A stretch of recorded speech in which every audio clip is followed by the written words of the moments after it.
Good afternoon and welcome to Environmental Coffee House. I see that there's a lot of people coming, joining. Not a lot, but it's good to see you guys.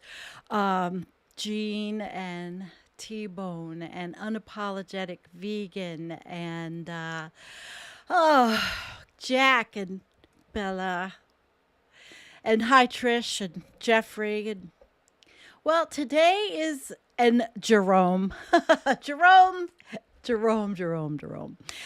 Today is a day that I think the show is kind of for me, and it's for you. And we're going to talk about death and dying, but we're going to talk about it in a couple of different ways. We're going to talk about it in the personal way, and we're going to talk about it in the planetary way. And right now, I'm going to tell you, I'm going through losing someone, and it's my dad. And it's a tough time, and it is really fucking hard on us. We're having a hard time with it. Yeah, he's elderly. He got COVID in 2020, and it's really never. It's long haulers, whatever they call it. Anyway, it's hard for me and my family, but I'm a grown up. So I thought I would share some things today, besides the video that I made, which is just, it was for me. It could all end tomorrow. And we do have to deal with that. And a lot of us never do. A lot of us never do. And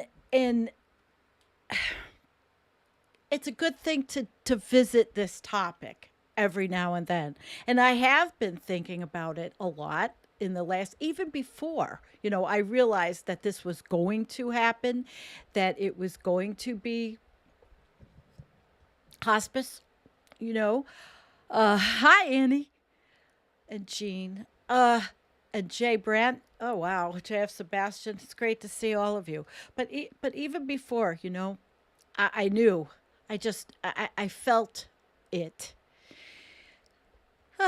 So I wanted to start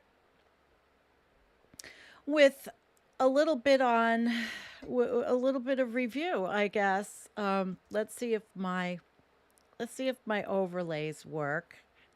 Oh, look at that guy. Okay. Yes, they're working. See that little, my little guy there? Yeah, they have a very hard life. We don't have such a hard life, do we?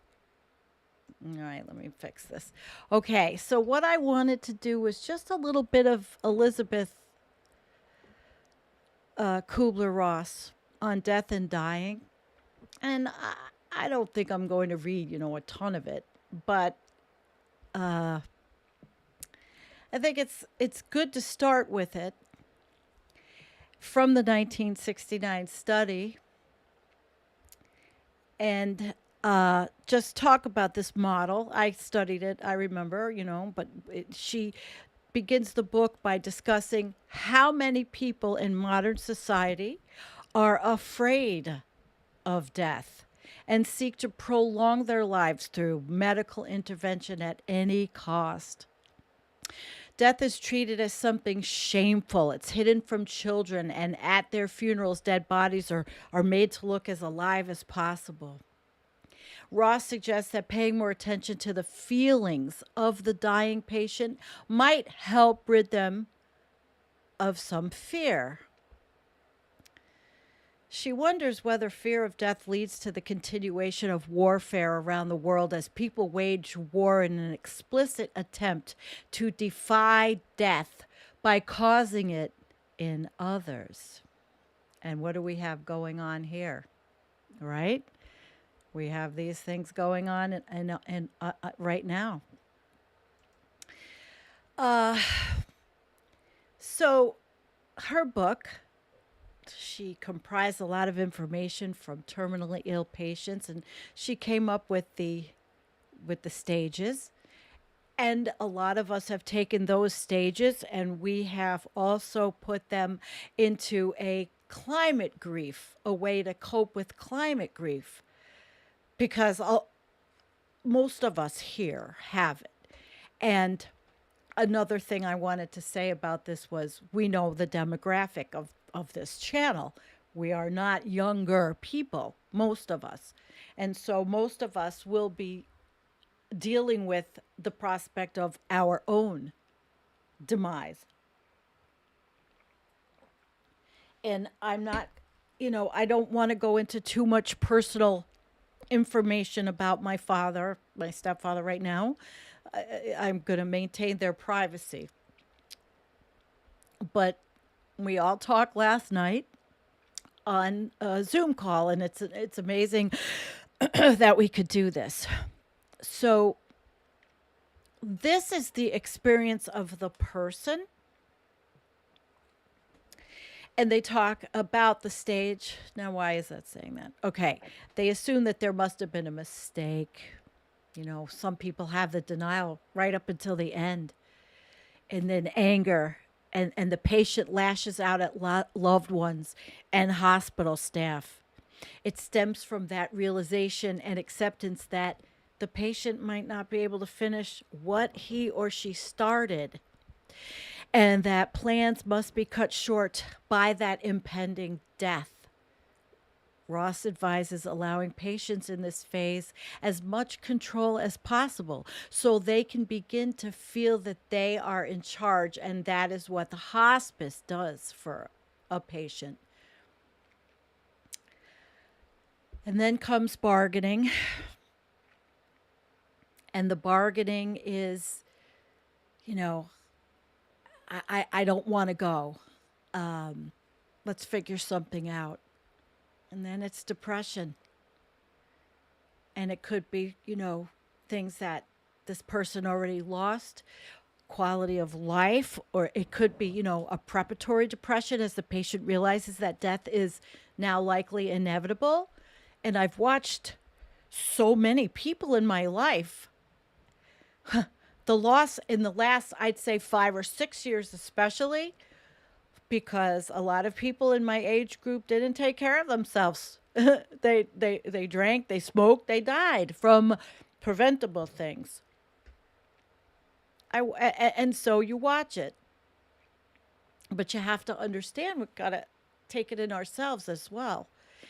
And I've been thinking about that also. I don't know if any of you think about this. I've been thinking about when it happens for me, and I want to feel a peace. I do. I think I'm going to feel that peace.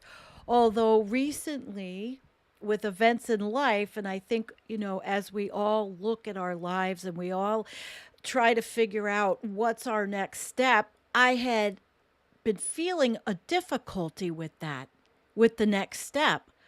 And I may have it.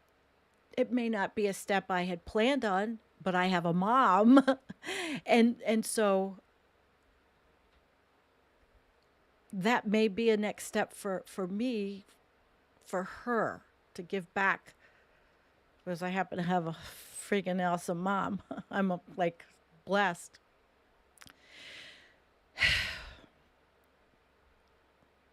So caretakers, caretakers, like people that are around them, attempt to cheer up the patient, and it could be effective, but a lot of times, it's tough.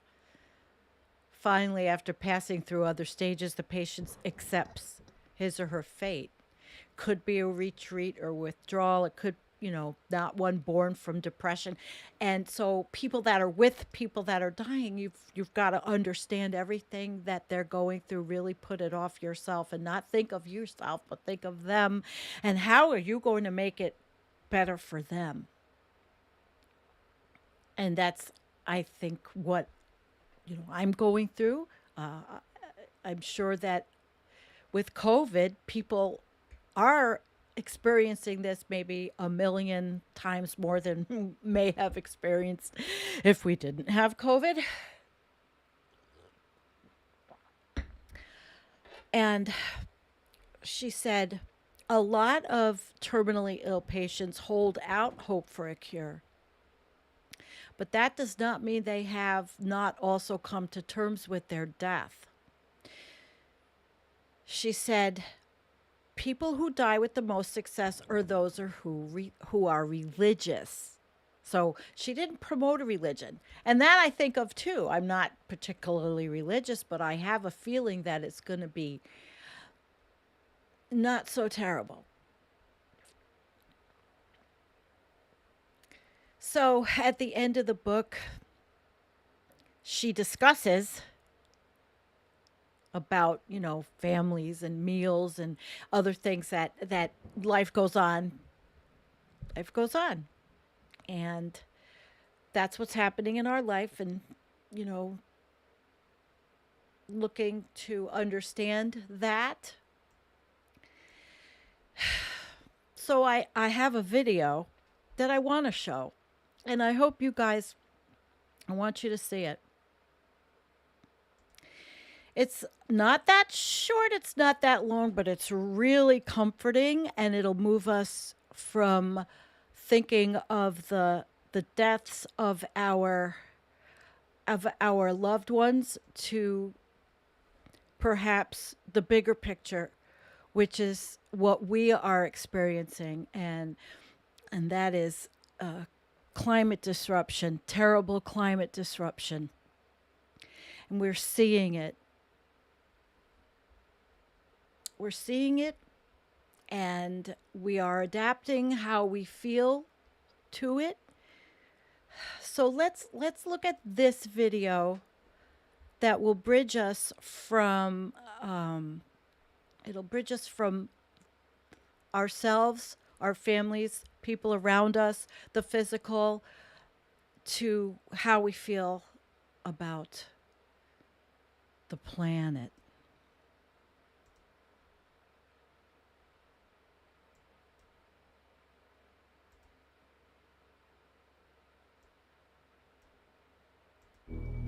Grief, we must understand, it is on many different levels. Somebody close to them died somewhere, they will feel this because within the body there is a certain process. Because what you call as a parent is the basis of this body. There is a very deep memory connection between the two.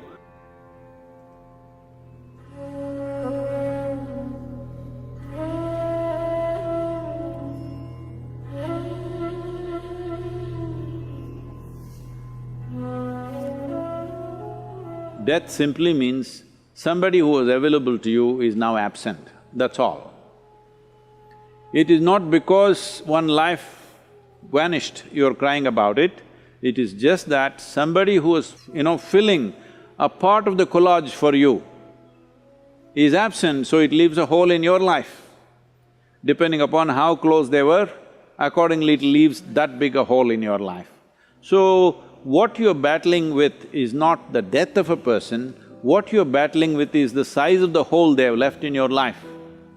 Suppose a faraway relative or a friend, somebody that you know, an acquaintance died, you feel bad for an hour and then you get back to normal. But somebody very close and dear to you passed away, now they've left a huge hole. So your problem is you trying to tend to this hole which is within yourself. This hole has happened essentially. Now what I say may sound little brutal for people who are in that situation, but one must understand this.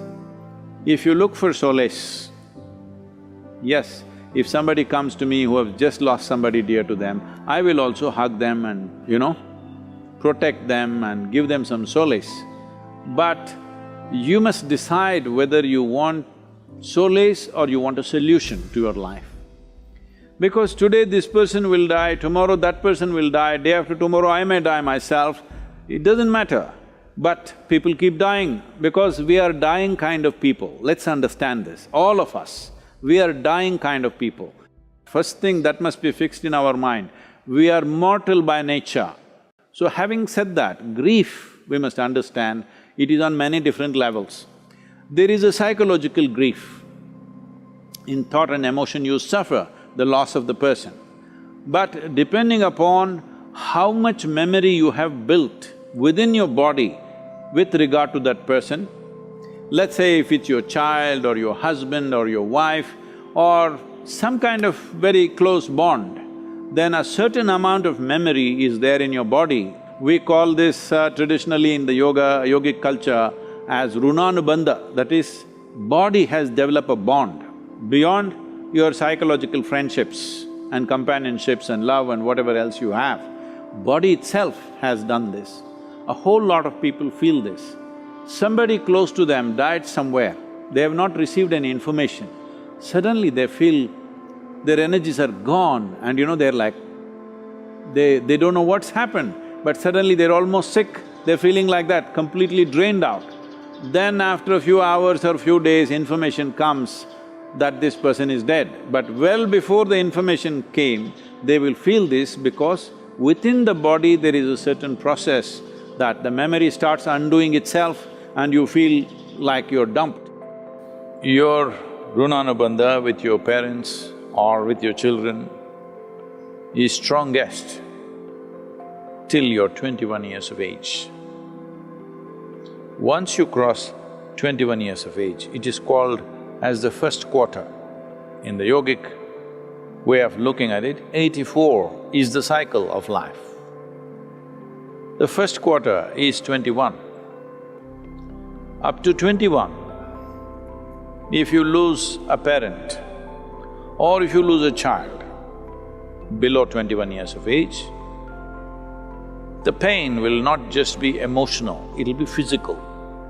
It will manifest in the body because there is a strong runanubandha. But beyond 21, it is largely psychological and emotional. When we say runanubandha, what you suffer emotionally or psychologically, that's not what we're talking about. We're talking about physical memories. Bodies have memories. Because what you call as a parent is the basis of this body. There is a very deep memory connection between the two that is at its strongest till 21 years of age. Once you pass that, it is weakened. Is it gone? Not totally gone, weakened. Let us say you are 42 years of age and you're a man, then you still have a reasonably painful runanubandha.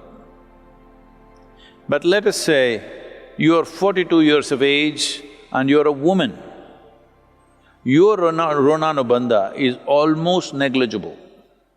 Not that it's not there, it's there, but very, very low. So, the suffering that you go through is largely emotional and psychological.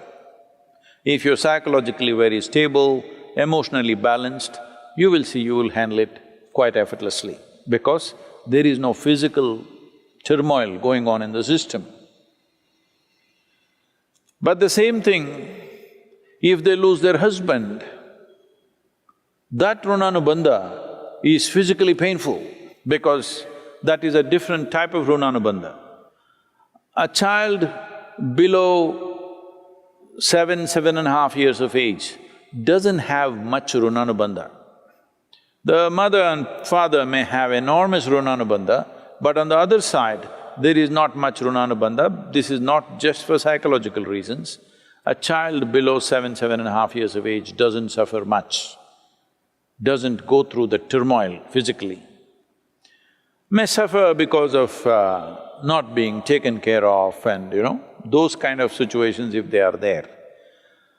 I don't want to go into the detailed mechanics of what it is, but if you are over 42 years of age and you are a woman and you lost a parent, this is why in this culture, women are not required to do karmas. Karma is done for the dead, not so much for you.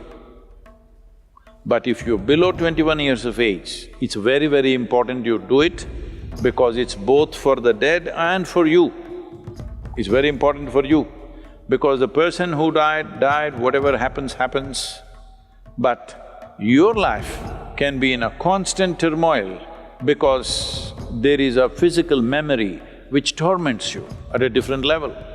Even if you're mentally stable, emotionally very balanced, still there is a certain torment going within you. For this, there are yogic processes with which you can rejuvenate the system. There's a whole system of things to do. Here at the yoga center, we've kept it very alive. For people who lose their loved ones, we do certain processes so that the physical memory is taken away. Once the physical memory is taken away, the psychological suffering can be dealt with by the individual person much more easily. How to perform karmas and kriyas for dead if you are not able to physically do something? The simple thing is to go into a 3-day period of sadhana, because internally you can do this. Beyond a certain age, it is largely for the dead that we are doing it. But there is an element of that, it's not totally gone. Our bodies are never 100% free from the genetic process that we have received from our parentage. There is a way to be above that, but we are not absolutely free. Physical body functions in a certain way. So, just 3 days of withdrawal and a certain type of sadhana, if you don't know anything else, simply just do the Maha Mantra, Om Namah Shivaya intensely for 3 days as much as you can. A minimum of 4.5 hours a day if you do this, you don't have to really bother about that because it's also nice to withdraw, it's a sensitive time, but now deaths and funerals and what happens post-death is all become a social nonsense, that you have to have people at home, you have to serve them drink, you have to serve them food. This… in the Western countries it's become a big thing, even in India, certain kind of thing is building up. It's best that you just withdraw from society and nonsense and spend some private time.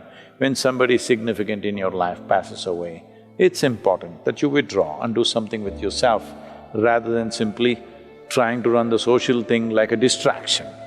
This social thing is, people's way of handling their grief is, let's go to the movie, let's read a book, let's watch the television. Don't look for distractions. When there are troubles within us, we must address it head on. Don't look for distractions. Distraction is not a solution.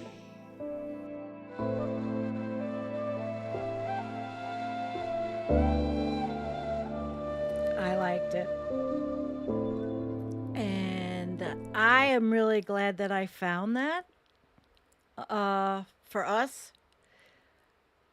I hope you guys liked it. I know it was long and people dropped off, but I felt that it was what he said, it spoke to me, and it helped me figure out now how I'm going to deal with this next few days, whatever, next 2 days, 5 days, and so we're going to move on, and we're going to go into a work by Carolyn Baker, and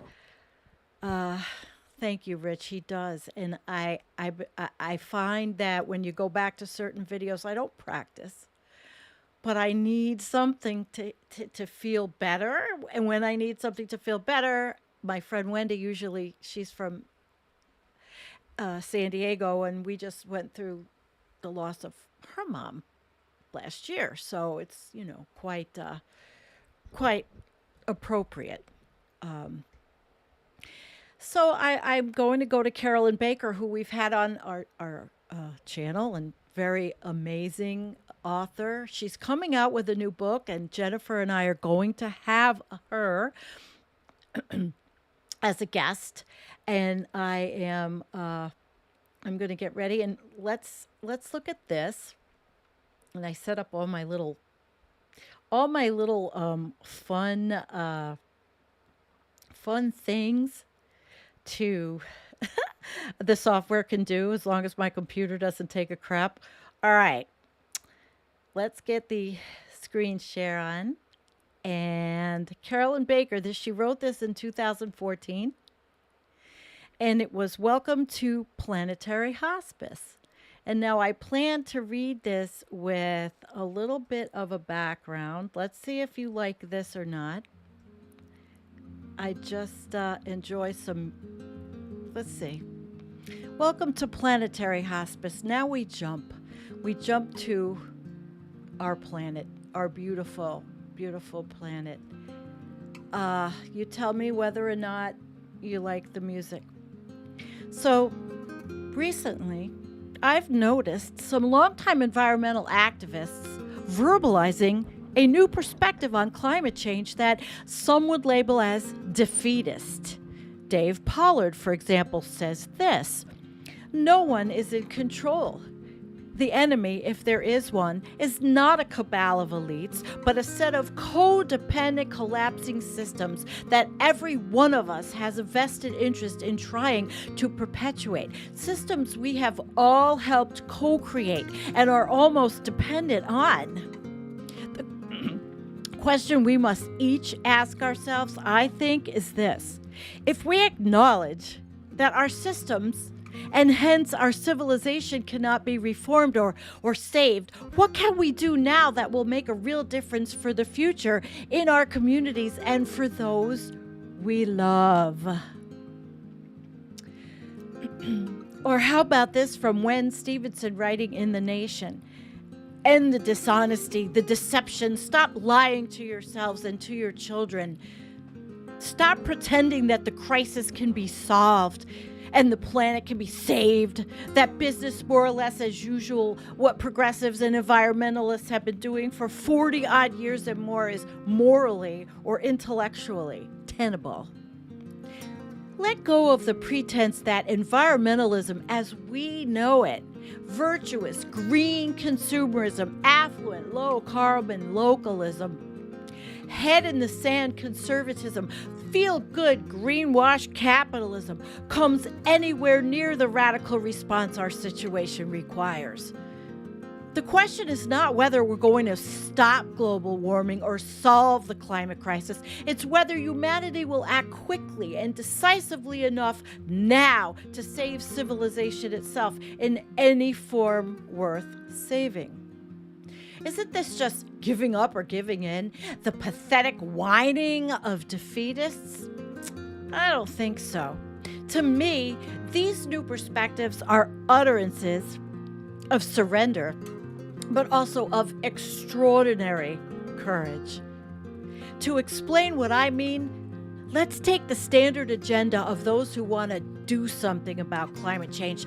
That agenda states that everyone must agree that climate change is happening, understand that the situation is so dire that humanity's living arrangements must be radically altered, and sacrifice their economic security and industrial profits to significantly reduce carbon emissions. The problem is none of these steps will reverse global warming because more than 30 self-reinforcing feedback loops, it's probably more, this was written in 2014, make this process irreversible. So using activism to end catastrophic climate change, defeat capitalism, and prevent the extinction of species, including our own, is not going to be enough. Instead, we should ask a different question. Are we willing to put love into action even if we ourselves don't physically survive? If the answer is yes, then two things are essential. First, bearing witness, right? Bearing witness to the, all right, wait a minute. Okay, bearing witness to the deepening horrors of climate chaos. And second, committing ourselves to compassionate service to all other living beings, since they are going to suffer with us. By practicing good manners towards species, we can make their demise easier, along with ours. Very often, people who receive a terminal medical diagnosis, they report that while the initial announcement was heartbreaking, terrifying, and profoundly unfair, they also experienced a kind of liberation in the process, learning that they only had a limited time to live altered, every aspect of their lives, particularly their decisions about how they wanted to engage with the remainder of their days and their relationship with other people. In the same way, accepting the reality of near-term extinction is liberating and agonizing at the same time. It's liberating because beyond our own physical survival, something far more meaningful and momentous becomes available to us in the shape of a new form of activism. Of paramount importance to this new form of activism is how we deal with grief. Conscious grieving is an integral component of the maturity required to balance compassionate action with the discerning acceptance of our predicament. For hundreds of years, members of the Dagara tribe in West Africa have practiced grief rituals because they believe that both the earth and the community need periodic releases of this emotion. Without doing so, they say the heart becomes hard, which is toxic for the community. Always a collective, rather than a private ritual. The Dagara report that grieving together solidifies the community and makes conflict resolution easier. Perhaps more surprisingly, members of the tribe also experiencing a deepening of joy. In his book, Entering the Healing Ground, Francis Weller shares his conversation with a Dagara woman immediately following a grief ritual who displayed a radiant smile and seemed to exude joy from every pore. When he asked her how she could be so happy, she replied, "I'm so happy because I cry all the time." Her response echoes the profound words of William Blake: the deeper the sorrow, the greater the joy. Recently, I was shaken by the death of my longtime activist colleague and friend, Mike Rupert. After decades of political struggle and physical health challenge, Mike took his own life on the 13th of April, 2014. Thousands of people attribute their own awakening to our planetary predicament to Mike's efforts. The legacy he left is enormous, yet everyone close to Mike witnessed the reckless abuse of his body and the emotional wounding which ravaged his psyche and finally led him to suicide. Conscious grieving is an integral component of the maturity required to balance compassionate action with the discerning acceptance of our predicament. As with many activists, Mike was only capable of surrender by terminating his physical life. He had every right to choose that path, but I believe his demise as a cautionary tale. It's a cautionary tale against what I call heroic activism. Heroic activism is activism in which we do not grieve. It invariably leads to burnout and compromised bodies and psyches. Rather than being self indulgent, conscious grieving, and other forms of self care, there are important spiritual practices that honor and protect bodies and minds required to advance the work that needs to be done to prepare society for the end of life as we know it. With practices like these, the coming catastrophe does not have to result in widespread fear, panic, dread, or hostility. Instead, we should think of ourselves and the earth as entering a hospice. Many people who have spent time in hospice report that it has been the most meaningful of their lives. It provided a sacred space in which to reflect deeply on their lives, to evaluate relationships that were enriching, to make amends and restitution with respect to relationships that were difficult and painful, to provide service to others in their hospice environment, and to prepare mindfully or reverently for death. On a much bigger scale, this is what is needed as a response to climate change. The great dying cannot be practiced in isolation. Never before have human beings required a loving community to the extent that they do now. Does this mean giving up and giving in? Not at all. Instead, we must live life as if every act, every task, and every kindness expressed to oneself and others might be the last. Live and act with gratitude, with generosity, with compassion, service, and an open heart that is willing to be broken over and over and over again. It's time to ask admission to the Planetary Hospice and to become hospice workers for the world community. Wow. Carolyn Baker. She will be with us soon as her book comes out, her new one, and she has many books. Many books. But I could go behind me, but you'll see. And then she will come on with us because we need these things. We do need these things, and I hope that we bring others along with us in this journey. I don't think it's an acceptance journey. We've got a lot, you know. I always say I can almost handle all of these types of subjects: death, dying, environment, but yet beautiful things like growing food and all of all of these things that are still every day beautiful, no matter how miserable I might feel, and I do. I find one thing to find a joy in during the day. One thing, even if it's those cats. You know? Yeah, okay. Here's an interesting. Paul Beckwith has a geoengineering plan. I wouldn't be so terribly surprised if it actually works. So hedge your bets, people. Hopium is allowed here. Everything's allowed here if you feel like it's a safe space. So let's say we've been 40 minutes.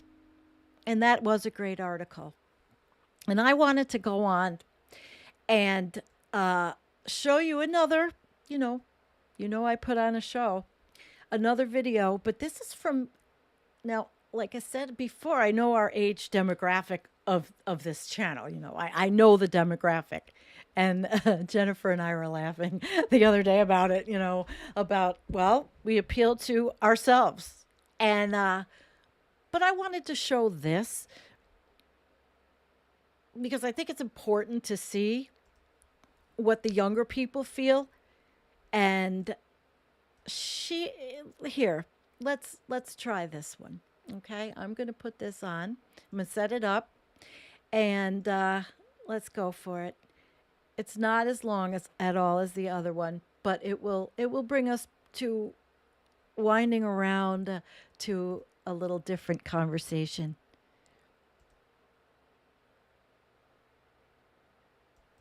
Every single year of my life will be shaped by this crisis. But I find it equally terrifying knowing that I don't really have a choice here, because there's really one thing I cannot run away from, and that's my own future. There is a huge sense of betrayal among young people, especially. And what we're seeing is also that this doesn't just affect, the well-being, but it also affects life choices. Over 50% think that society is doomed. And 45% said that their feelings about climate change negatively affect their day-to-day experience of life. I mean, these are big psychological burdens to carry. That makes people lonely just because they feel, wow, we know all that what's going on, but somehow everyone just continues to go their ways. Am I the only one feeling that? The IPCC report has once shown again, it is possible. Everything is open to us. We can, turn things around and somehow stabilize temperature rise by around 1.5 degrees. Or of course we can decide it's not all worth it and we end up at 4 degrees. But whatever we decide, there is no neutral position in it. To an outside observer, facing the enormity of that challenge might make them feel worse, but the data suggest actually that's the thing that makes you feel like actually you have a bit of momentum and energy. We know the only way we can ever,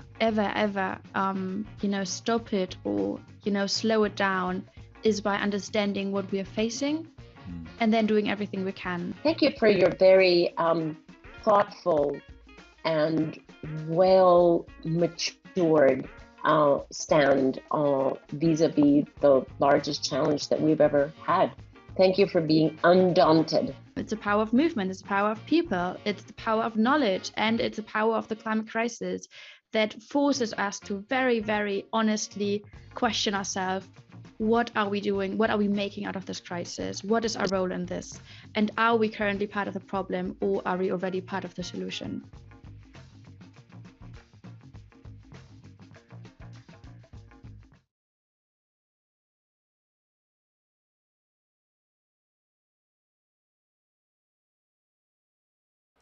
There we go. Interesting. Now I have to shut this off. All right, guys. So that's that. We've really come full circle. We've done a circle. We have talked about personal of loss, and because I'm going through it, this is also cathartic for me to do this show and bring my Environmental Coffee House family along with me, and whoever else will watch this. And hi, Jilly Love. I haven't seen you in a while. Yeah, we are. She says I'm old too, and we are in a demographic, and so why not find our people? We're here. Everybody else talks about, there's politics on every channel. I could do it, but I don't want to. I think it's more important to do what we do here. And I'm glad you're along with us. So the next article I had pulled up, and I'm not sure if I'm going to read this whole thing, but I'm going to put it in the show notes because it was another type of, years later than what Carolyn wrote. And let's pull it up. Let's pull it up. Come on. Wait, hang on a second. Okay, there we go. There we go. There it is. And I will just stick myself in here if I can. I don't know if it'll work or not. Sometimes these overlays are... But it's fun to do. I have fun with the software. And especially when I'm alone because the computer can handle it to a degree. Not always. Not always. Okay. So this one is the 5 stages of climate grief. And he is a climate scientist. He's a Nobel Peace Prize winner. And his name is Steve W. Running, and he wrote this and he modeled it after Kubler-Ross's 5 stages of grief. So basically, he goes into denial and more like how it happens when people first believe the earth is to become warmer. People may deny the cause. Now, I have to see when this was written. I think it might be an older piece. And then we'll jump towards anger. They jump from denial to acceptance once the evidence of climate, climate disruption is clear. Those who enter the anger stage, they do so because of a simple rational realization. Accepting the problem means they will have to change their lifestyle substantially. And this is a hard one for a lot of people. I haven't, I mean, I think I have, but I'm deluding myself. I have not. I would live in a yurt if I did. Many people do not like change, and they're content with the status quo. The subconscious tends to make people think that if they ignore a problem, it either does not exist or it'll go away. Some people find it easier to ignore a problem than take action against it, especially when it does not seem like a direct threat. Then there's the bargaining stage. So in reference to climate grief, it manifests in that combination of denial and anger and acceptance. People in this stage tend to accept climate change as a par for the course and begin to think it might not be so bad. Making cold places warmer could be a good thing, for example. In the bargaining stage, people look for positive aspects in hopes that global warming won't be as bad as the scientists predict. And then there's the depression. And we always deal with this. We talk about it. I think it's a vacillation. People become depressed when they realize the speed of warming is unprecedented and reversing the damage is likely impossible. People who reach stage 5 often sink back to stage 4 depression on occasion. That's what I just said. Solutions to the growing problem of global warming may seem overwhelming. And then there's acceptance, which means acknowledging that scientific evidence and beginning to search for solutions in both the personal and policy arenas. Those who have entered this stage are willing to make necessary changes within their own lifestyle and help others through the 5 stages of climate grief. Running acknowledges the lack of evidence showing the possibility of stopping global warming, but adamantly states doing nothing is unconscionable. So that's a good little piece there. It'll be in there. This was Steve W. Running, climate scientist, Nobel Peace Prize winner. So this is a good piece, And then the next that I was going to round this off with, since we are now still here, is an article that is from Resilience. And it was a person named Bob Hopkins. And we just, we went through COP 26 together, did we not? And I'm going to make this a little bit bigger. Let's see if I can do that so we can see it better. Okay. So the stages of grief, but this is the stages of grief revolving around the COP. Now, let me see if we can see this. Okay.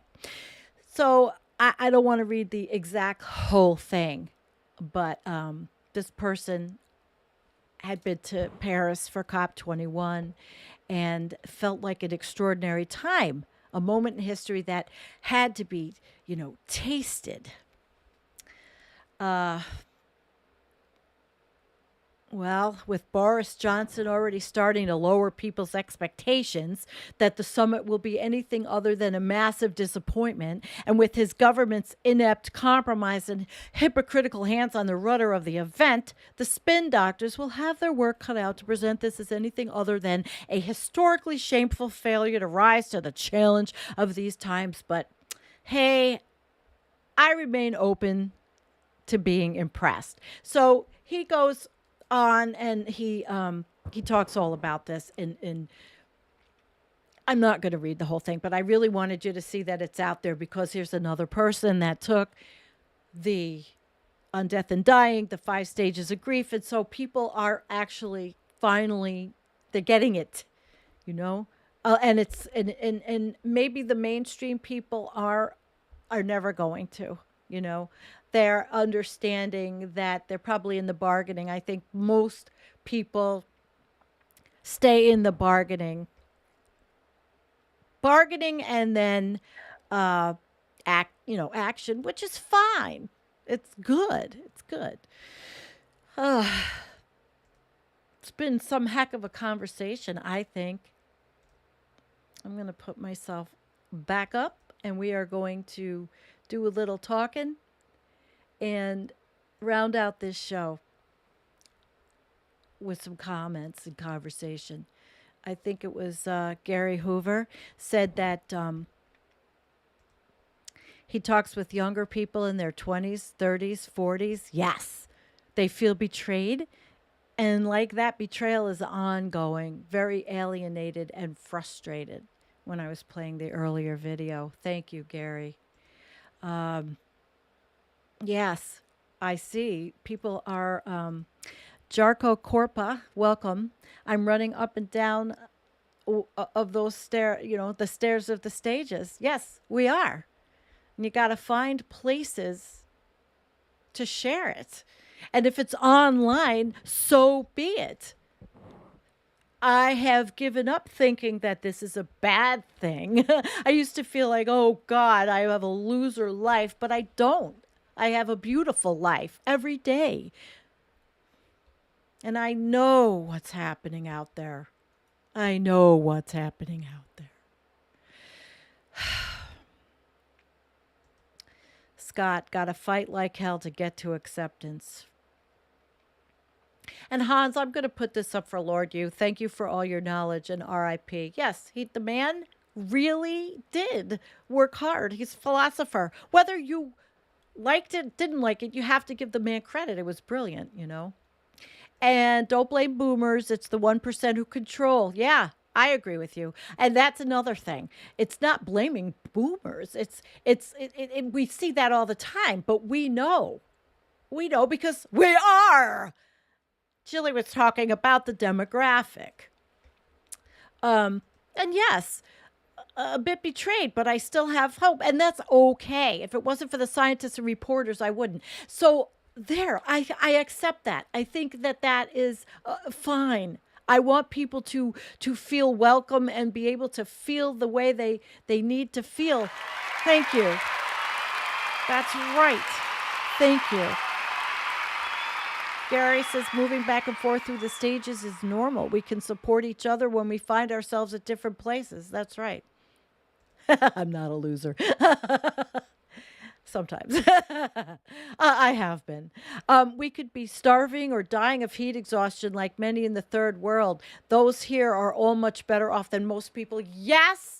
I was talking about that last week when my basement was flooding and all this, crap was happening. I mean, it never stops. Life is just one series of fucking clusterfucks. All right? Right? And I was talking about that and saying, well, but Brazil happened and those people's homes all went down the side of the mountain, I have some water in my basement. And I do try very hard to see things in that preface and understand how and I hope a lot of us do. We're in the United States, we're in Britain, we're in the UK, we're in Europe, some of us are in New Zealand, some of us are in Australia, but most of us are not suffering the kind of catastrophic losses. But we're getting ready. Yeah. Thank you, guys. I really appreciate all of you being here. I hope that this helped. My NTHE awareness and grief coincided with the deaths of both my parents. It was difficult to separate the grief.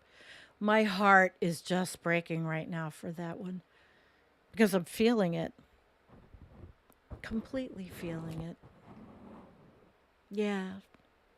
Yeah. If you have a roof over your head and a full belly, then you are already. Wait. It's going fast. Okay, wait. Oh, you are already better off than most of the world. Yeah. Oh, it flooded. Oh yeah, it's flooded. It's flooded now. I have 400 towels down there, and then I have to bring them up. That's a whole big thing. Bringing up the towels and then putting on the fan and vacuuming it out. Yeah, I have lots of work, but I chose to live here. And what else? T-Bone, hi T-Bone. We find hope in our hopeless lives. We just choose the poorest of places to put it instead of sharing it. You need to subscribe to T-Bone's Side of Life if you haven't yet. You should. He's amazing graphics. Oh my gosh, his video making is second to none. All right, guys. Well, Rich, enjoy. Thank you for being here, everybody. Oh, wait. Do I want to? Me? My father's in hospice at home. And that's the story. And it's just about it's a family story.